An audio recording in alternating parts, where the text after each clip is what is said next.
aspects or kinematic correlates that we will be affecting in our throwing competition today are the relative height, the projection velocity, horizontal and vertical. We're going to show vertical, and then the angle of projection.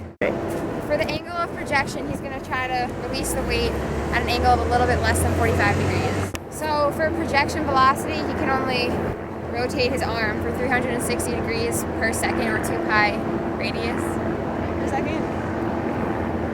So basically what I'll be doing is as fast as I possibly can going into my 360 degrees. So starting here in 1 second, 360 degrees like that, and releasing at 45. So I'm going to be timing with the stopwatch to make sure that his full rotation is 1 second. So Raven's going to put his arm as high as he can to get the highest relative height to make the throwing distance as increased as possible.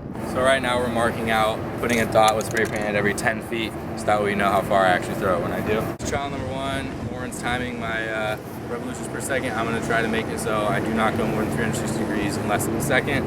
So here we go, here's trial 1, Warren. She'll start when I'm here, where I'm going to release.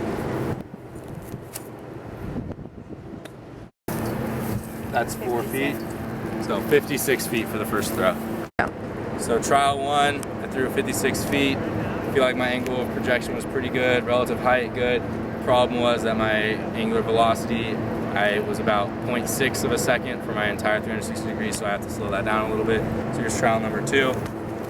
Starting here, go ahead and start. This is the 40-foot mark. There's 41, 42, and a couple inches.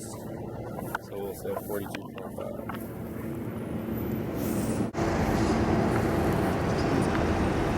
There you go. Top point of 1. Woo! So I've been practicing getting my angular down to above a second for 360 degrees. So got that down now. So here's trial number 3 with the actual allowed speed.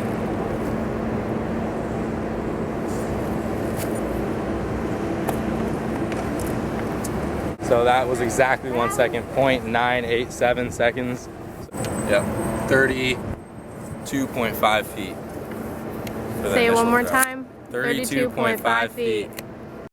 Okay, so this is trial number 4, hopefully the last trial. The timing was good on the last one, had it over or exactly 1 second for my rotation. The problem was that my release seemed to be about 60 to 70 degrees instead of 45. A little bit less, so I'm going to work on that this time, and so yeah, and keeping my arm as straight as I possibly can. So here we go for trial number 4. This is where I want to release at 45.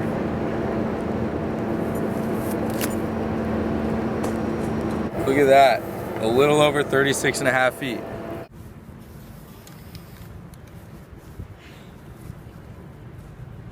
Alright, so we're actually going to use a little bit of our fabulous ingenuity and think out of the box here.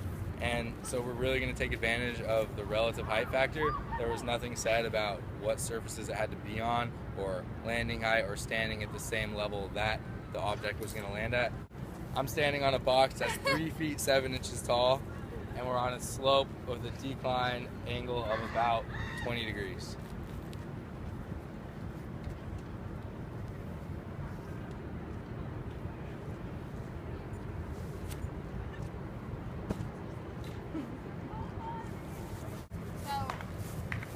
We're at about 43 feet and 6 inches. Number 2 from the 3.5 feet height.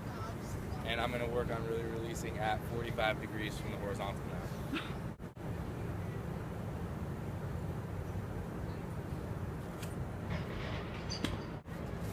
41.5. That last throw where we got, what was it, 41 and a half feet. The time for that throw was 0.99 seconds, as close as you can possibly get to 1 second. So that would be the most accurate throw as far as angular velocity goes. Yeah, great.